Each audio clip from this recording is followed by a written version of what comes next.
ਅੱਜ ਅਸੀਂ ਕਰਦੇ ਹਾਂ ਮੌਲਿਕ ਅਧਿਕਾਰ ਦੇ 4 ਅੰਕ ਵਾਲੇ ਪ੍ਰਸ਼ਨ ਉੱਤਰ ਕਿਵੇਂ ਸੋਲਵ ਕਰਨਾ, ਇਹਦੇ ਤੇ ਡਿਸਕਸ ਕਰਦੇ ਹਾਂ। ਮੈਂ ਮੌਲਿਕ ਅਧਿਕਾਰ ਦਾ ਚੈਪਟਰ ਤੁਹਾਨੂੰ ਕਰਵਾ ਚੁੱਕਾ ਹਾਂ ਤੇ ਇਹ ਡਾਇਰੈਕਟ ਲਾਈਵ ਕਲਾਸਿਸ 'ਚ ਵੀ ਕੁਐਸਚਨ ਆਨਸਰ ਨੂੰ ਡਿਸਕਸ ਕਰਾਂਗਾ। ਪਰ ਇਹ ਵੀਡੀਓ ਹੈ ਕਿ ਤੁਸੀਂ ਅਟੈਂਪਟ ਕਿਵੇਂ ਕਰਨਾ ਕੁਐਸਚਨ ਨੂੰ। 4 ਨੰਬਰ ਦਾ ਪ੍ਰਸ਼ਨ ਉੱਤਰ ਹੈ। ਇੱਥੇ ਪਹਿਲਾ ਪ੍ਰਸ਼ਨ ਦਿੱਤਾ ਹੈ, ਅਨੁਛੇਦ 19 ਵਿੱਚ ਦਰਜ ਮੌਲਿਕ ਅਧਿਕਾਰਾਂ ਬਾਰੇ ਜਾਣਕਾਰੀ ਦਿਓ। ਤੇ ਅਨੁਛੇਦ 19 ਜਿਹੜਾ ਹੈ ਇਹ ਸੁਤੰਤਰਤਾ ਦੇ ਅਧਿਕਾਰ ਨਾਲ ਸੰਬੰਧਿਤ ਹੈ, ਰਾਈਟ। ਤੇ ਇਸ ਦੇ ਵਿੱਚ ਜੋ ਵੀ ਹੈ ਉਸ ਦੇ ਬਾਰੇ ਤੁਸੀਂ ਦੱਸੋਗੇ। ਪਹਿਲਾਂ ਮੌਲਿਕ ਅਧਿਕਾਰ ਕਿਹੜੇ ਕਿਹੜੇ ਇਹਦੇ 'ਚ ਮੌਲਿਕ ਅਧਿਕਾਰ ਸ਼ਾਮਲ ਹਨ। ਉੱਤਰ ਦੀ ਗੱਲ ਕਰਦੇ ਹਾਂ ਤਾਂ ਭਾਰਤੀ ਸੰਵਿਧਾਨ ਵਿੱਚ ਅਨੁਛੇਦ 19 ਦੇ ਵਿੱਚ ਇਹ ਸੁਤੰਤਰਤਾਵਾਂ ਦਾ ਵਰਣਨ ਹੈ। ਔਰ ਉਹ ਸੁਤੰਤਰਤਾ ਕਿਹੜੇ ਕਿਹੜੇ ਹੈਗੇ? ਭਾਸ਼ਣ ਦੇਣ ਅਤੇ ਵਿਚਾਰ ਪ੍ਰਗਟਾਉ ਕਰਨ ਦੀ ਸੁਤੰਤਰਤਾ। ਤੇ ਇਸ ਨੂੰ ਤੁਸੀਂ ਇਹਦੇ ਨਾਲ ਪੁਆਇੰਟ ਦੇ ਨਾਲ ਤੁਸੀਂ ਐਕਸਪਲੇਨ ਵੀ ਕਰਨਾ ਹੈ। ਇਹ 19.1 ਹੋ ਜਾਏਗਾ, 2 ਹੋ ਜਾਏਗਾ, 3 ਹੋ ਜਾਏਗਾ। ਇਸ ਤਰੀਕੇ ਨਾਲ ਇਹਦੀ ਤੁਹਾਡੀ ਕਲੈਰਿਟੀ ਹੋਣੀ ਚਾਹੀਦੀ ਹੈ। ਤੇ ਪਹਿਲੀ ਸੁਤੰਤਰਤਾ ਕੀ ਹੈ? ਇਸ ਦੇ ਤਹਿਤ ਭਾਸ਼ਣ ਦੇਣ ਅਤੇ ਵਿਚਾਰ ਪ੍ਰਗਟ ਕਰਾਉਣ ਦੀ ਸੁਤੰਤਰਤਾ ਮਿਲਦੀ ਹੈ ਸਾਨੂੰ ਇਸ ਅਨੁਛੇਦ 19 ਦੇ ਤਹਿਤ। ਦੂਸਰੀ ਸੁਤੰਤਰਤਾ ਜਿਹੜੀ ਮਿਲਦੀ ਹੈ, ਹਥਿਆਰ ਤੋਂ ਬਿਨਾਂ ਸ਼ਾਂਤੀਪੂਰਨ ਇਕੱਤਰ ਹੋਣ ਦੀ ਸੁਤੰਤਰਤਾ। ਯਾਨੀ ਕਿ ਅਸੀਂ ਕਿਤੇ ਇਕੱਠੇ ਹੋ ਸਕਦੇ ਹਾਂ ਪਰ ਸ਼ਾਂਤੀਪੂਰਨ ਢੰਗ ਨਾਲ, ਬਿਨਾਂ ਹਥਿਆਰ। ਉਸ ਤੋਂ ਬਾਅਦ ਹੈ ਸਮੁਦਾਇ ਜਾਂ ਸੰਘ ਜਾਂ ਸਹਿਕਾਰੀ ਸਭਾ ਬਣਾਉਣ ਦੀ ਸੁਤੰਤਰਤਾ। ਇਸ ਦਾ ਮਤਲਬ ਇਹ ਹੈ ਕਿ ਵੀ ਸਾਨੂੰ ਇੱਕ ਸੰਗਠਨ ਬਣਾਉਣ ਦਾ, ਇੱਕ ਯੂਨੀਅਨ ਬਣਾਉਣ ਦਾ, ਇੱਕ ਸਭਾ ਬਣਾਉਣ ਦਾ ਅਧਿਕਾਰ ਹੈ। ਅਤੇ ਇਸ ਤਰ੍ਹਾਂ ਦਾ ਸਭਾ ਜਿਹੜਾ ਕਿ ਦੇਸ਼ ਦਰੋਹੀ ਕੰਮ 'ਚ ਸ਼ਾਮਿਲ ਨਾ ਹੋਣ, ਇਸ ਤਰ੍ਹਾਂ ਦਾ ਸਭਾ ਬਣਾਉਣ ਦਾ ਅਧਿਕਾਰ ਹੈ ਔਰ ਕੋਈ ਇਸ ਨੂੰ ਰੋਕ ਨਹੀਂ ਸਕਦਾ। ਇਸ ਦੇ ਤਹਿਤ ਹੀ ਬਹੁਤ ਸਾਰੇ ਯੂਨੀਅਨ ਬਣਦੇ ਆ, ਅਧਿਆਪਕ ਯੂਨੀਅਨ ਬਣਦਾ ਹੈ, ਸਟੂਡੈਂਟ ਯੂਨੀਅਨ ਬਣਦਾ ਹੈ, ਅਤੇ ਬਹੁਤ ਸਾਰੇ ਜਿਹੜੀ ਹੋਰ ਸਹਿਕਾਰੀ ਸੰਸਥਾਵਾਂ ਵੀ ਬਣਦੀਆਂ ਹਨ। ਅਤੇ ਇਹ ਸੁਤੰਤਰਤਾ ਸ਼ਾਮਿਲ ਹੈ। ਇਸ ਨੂੰ ਤੁਸੀਂ ਐਕਸਪਲੇਨ ਕਰਨਾ ਹੈ। ਉਸ ਤੋਂ ਬਾਅਦ ਹੈ ਸਾਰੇ ਭਾਰਤ ਵਿੱਚ ਘੁੰਮਣ ਫਿਰਨ ਦੀ ਸੁਤੰਤਰਤਾ। ਤੁਸੀਂ ਭਾਰਤ ਦੇ ਕਿਸੇ ਵੀ ਹਿੱਸੇ ਦੇ ਵਿੱਚ ਜਾ ਸਕਦੇ ਹੋ, ਇਹ ਤੁਹਾਡਾ ਸੁਤੰਤਰਤਾ ਹੈ, ਘੁੰਮਣ ਫਿਰਨ ਦੀ ਸੁਤੰਤਰਤਾ। But at the same time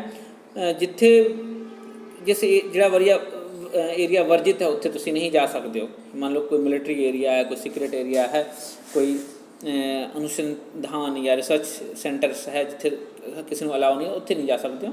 ਜਾਂ ਜਿਸ ਏਰੀਆ ਤੋਂ ਤੇ ਰਿਸਟ੍ਰਿਕਸ਼ਨ ਲਾਈ ਹੋ ਉਸ ਏਰੀਆ 'ਚ ਨਹੀਂ ਜਾ ਸਕਦੇ ਹੋ, ਬਾਕੀ ਤੁਸੀਂ ਹਰ ਜਗ੍ਹਾ ਜਾ ਸਕਦੇ ਹੋ। ਅੱਗੇ ਹੈ ਭਾਰਤ ਦੇ ਕਿਸੇ ਵੀ ਭਾਗ ਵਿੱਚ ਰਹਿਣ ਅਤੇ ਨਿਵਾਸ ਸਥਾਨ ਬਣਾਉਣ ਦੀ ਸੁਤੰਤਰਤਾ ਹੈ। ਦੇਸ਼ ਦੇ ਕਿਸੇ ਵੀ ਭਾਗ ਦੇ ਵਿੱਚ ਤੁਸੀਂ ਜਾ ਕੇ ਉੱਥੇ ਰਹਿ ਸਕਦੇ ਹੋ, ਵਪਾਰ ਕਰ ਸਕਦੇ ਹੋ, ਉੱਥੇ ਆਪਣਾ ਘਰ ਬਣਾ ਸਕਦੇ ਹੋ। ਪਰ ਕਈ ਜਗ੍ਹਾ 'ਤੇ ਕੰਡੀਸ਼ਨਸ ਲੱਗੀਆਂ ਹੋਈਆਂ, ਜਿਵੇਂ ਕਿ ਨੌਰਥ ਈਸਟ ਦੇ ਵਿੱਚ, ਜਾਂ ਫਿਰ ਪਹਿਲਾਂ ਜੰਮੂ ਕਸ਼ਮੀਰ 'ਤੇ ਲੱਗੀ ਹੋਈ ਸੀ, ਜਾਂ ਫਿਰ ਹਿਮਾਚਲ 'ਚ ਵੀ ਕੁਝ ਕੰਡੀਸ਼ਨਸ ਹੈਗੀਆਂ, ਜਾਂ ਗੁਜਰਾਤ 'ਚ ਕੁਝ ਕੰਡੀਸ਼ਨਸ ਹੈ। ਉਹਨਾਂ ਕੰਡੀਸ਼ਨਸ ਨੂੰ ਫੁਲਫਿਲ ਕਰਨਾ ਪੈਣਾ ਤੁਹਾਨੂੰ। ਅਤੇ ਇਸ ਕਰਕੇ ਭਾਰਤ ਦੇ ਕਿਸੇ ਭਾਗ ਦੇ ਵਿੱਚ ਅਦਰਵਾਈਜ਼ ਤੁਸੀਂ ਰਹਿ ਸਕਦੇ ਹੋ। ਇਸੇ ਤਰ੍ਹਾਂ ਕਿਸੇ ਵੀ ਕਿੱਤੇ, ਧੰਦੇ ਜਾਂ ਵਪਾਰ ਨੂੰ ਗ੍ਰਹਿਣ ਕਰਨ ਦੀ ਸੁਤੰਤਰਤਾ ਹੈ। ਇਹ ਤਾਂ ਸੁਤੰਤਰਤਾ ਹੈ, ਪਰ ਇਸ ਦੇ ਨਾਲ ਉਸ ਦੇ ਲਈ ਜੋ ਕੁਆਲੀਫਿਕੇਸ਼ਨ ਚਾਹੀਦਾ, ਤੁਸੀਂ ਉਸ ਕੁਆਲੀਫਿਕੇਸ਼ਨ ਨੂੰ ਵੀ ਤੁਹਾਡਾ ਪੂਰਾ ਕਰਨਾ ਜ਼ਰੂਰੀ ਹੋਏਗਾ। ਮੰਨ ਲਓ ਕਿ ਕਿਸੇ ਨੂੰ ਵੀ ਡਾਕਟਰ ਬਣਨ ਦੀ ਸੁਤੰਤਰਤਾ ਹੈ, ਬਟ ਡਾਕਟਰ ਬਣਨ ਲਈ ਕੁਆਲੀਫਿਕੇਸ਼ਨ ਹੈ। ਇਹ ਨਹੀਂ ਕਿ ਤੁਸੀਂ ਆਪਣੀ ਮਰਜ਼ੀ ਨਾਲ ਜਾ ਕੇ ਲੋਕਾਂ ਨੂੰ ਦਵਾ ਦੇਣਾ ਸ਼ੁਰੂ ਕਰ ਦੋਗੇ। ਉਹਦੇ ਲਈ ਵੀ ਕੁਝ ਨਿਯਮ ਕਾਨੂੰਨ ਹੈਗੇ। ਇਸ ਤਰੀਕੇ ਨਾਲ ਤੁਸੀਂ ਇਸ ਚੀਜ਼ ਨੂੰ ਵਰਣਨ ਕਰੋਗੇ, ਐਕਸਪਲੇਨ ਕਰੋਗੇ, ਅਤੇ ਇਹ ਤੁਹਾਡਾ ਹੋਏਗਾ। ਸਿਰਫ ਜੇ ਇੱਦਾਂ ਹੀ ਤੁਸੀਂ ਪੁਆਇੰਟ ਲਿਖ ਸਕਦੇ ਹੋ ਤਾਂ ਵੀ ਤੁਹਾਨੂੰ 4 'ਚੋਂ 3 ਨੰਬਰ ਤਾਂ ਆ ਹੀ ਜਾਏਗਾ। ਲੇਕਿਨ 4 'ਚੋਂ 4 ਲਈ ਇਹ ਸਾਰੀ ਚੀਜ਼ ਨੂੰ ਐਕਸਪਲੇਨ ਕਰਨਾ ਜ਼ਰੂਰੀ ਹੈ। ਜੇ 6 ਨੰਬਰ ਦਾ ਹੈ ਤਾਂ 6 'ਚੋਂ 6 ਚਾਹੀਦਾ ਹੈ, ਤਾਂ ਤੁਹਾਨੂੰ ਇਸ ਪ੍ਰਸ਼ਨ ਨੂੰ ਕਰਦੇ ਵੇਲੇ ਅਧਿਕਾਰ ਕੀ ਹੈ ਉਸ ਦਾ ਵਰਣਨ ਕਰੇਗਾ, ਔਰ ਸੁਤੰਤਰਤਾ ਦਾ ਅਧਿਕਾਰ ਕੀ ਹੈ ਫਿਰ ਉਸ ਨੂੰ ਐਕਸਪਲੇਨ ਕਰਨਾ ਪਏਗਾ। ਫਿਰ ਉਸ ਤੋਂ ਬਾਅਦ ਇਸ ਪੁਆਇੰਟ ਨੂੰ ਐਕਸਪਲੇਨ ਕਰਨਾ ਪਏਗਾ, ਔਰ ਉਸ ਤੋਂ ਬਾਅਦ ਫਿਰ ਸਿੱਟਾ ਲਿਖਣਾ ਪਏਗਾ। ਅੱਗੇ ਚੱਲਦੇ हैं। अगला प्रश्न है, मौलिक अधिकार द्वारा घट गिनतियां के हितों की सुरक्षा किस तरह की जा सकती है? मौलिक अधिकार के घट गिनती की सुरक्षा, घट गिनतियां लिए देखो, सब तो पहले राइट टू इक्वैलिटी है सारे लिए, वो तो है ही है। उस तो इलावा एक्सप्लॉयटेशन के विरुद्ध स्वतंत्रता है राइट्स है। उस तो बाद रिलीजियस स्वतंत्रता है। उस तो बाद कल्चरल है। उस तो बाद रेमेडीज़ है, कॉन्स्टिट्यूशनल रेमेडीज़ है जो आर्टिकल 32 के तहत, ये सारा है। पर हुण आपां इस चीज़ को डिटेल कर लैंदे कि कानून के सामने समानता और समान कानून सुरक्षा की व्यवस्था है। ऑल आर इक्वल, ठीक है, बिफोर लॉ। कानून के सामने स्वतंत्रता, समान कानून सुरक्षा, और सारे लिए प्रोटैक्शन कानून का सारे लिए समान है। ये तो है। नंबर 2, धर्म, जाति, लिंग, नस्ल आदि आधार पर वितकरे की मनाही की गई, ये है, ठीक है। उस तो बाद जनतक पदवियों की प्राप्ति लिए अफसर की समानता, ये राइट टू इक्वैलिटी चो सारा आ गया। आर्टिकल 14 to 18 तक है।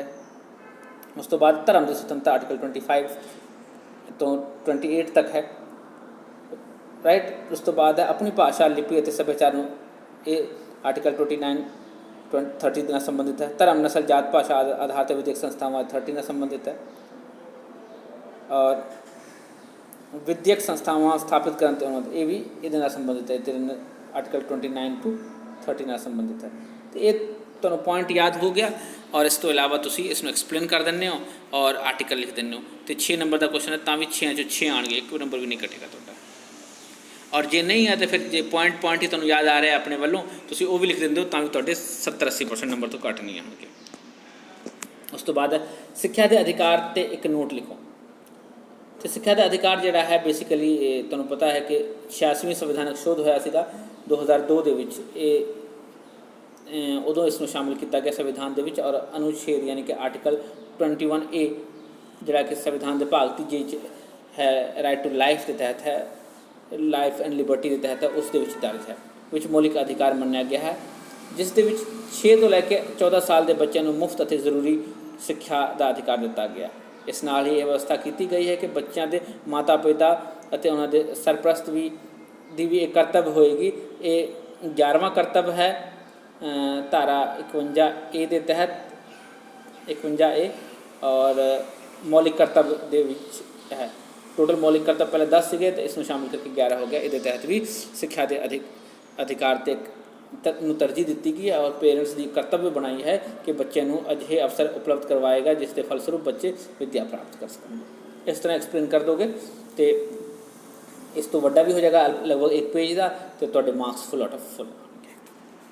ਅੱਗੇ ਚੱਲਦੇ ਹਾਂ। ਅਗਲਾ ਪ੍ਰਸ਼ਨ ਹੈ ਸੰਵਿਧਾਨਕ ਉਪਚਾਰਾਂ ਤੇ ਅਧਿਕਾਰ ਦੇ ਬਾਰੇ ਕੀ ਜਾਣਦੇ ਹੋ।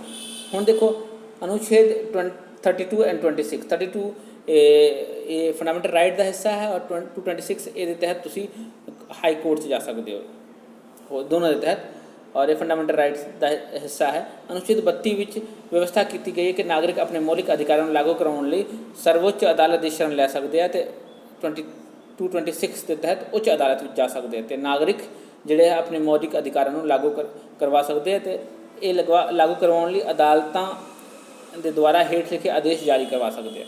ਇਹ ਹੈ ਰਿਟ, ਇਹਨਾਂ ਨੂੰ ਆਪਾਂ ਰਿਟਸ ਕਹਿੰਦੇ ਹਾਂ। 5 ਰਿਟ ਹੈਗੇ, ਇਹ ਨਹੀਂ ਰਿਟ, ਸਿਰਫ ਰਿਟ ਜਾਂ ਰਿਟਸ, ਠੀਕ ਹੈ। ਬੰਦੀ ਪ੍ਰਤੀਕਸ਼ਕਰਨ, ਹੈਬੀਅਸ ਕਾਰਪਸ, ਫਰਮਾਨ ਮਤਲਬ ਮੈਂਡੇਮਸ, ਮਨਾਹੀ ਪ੍ਰੋਹਿਬਿਸ਼ਨ ਦੀ ਹੈ।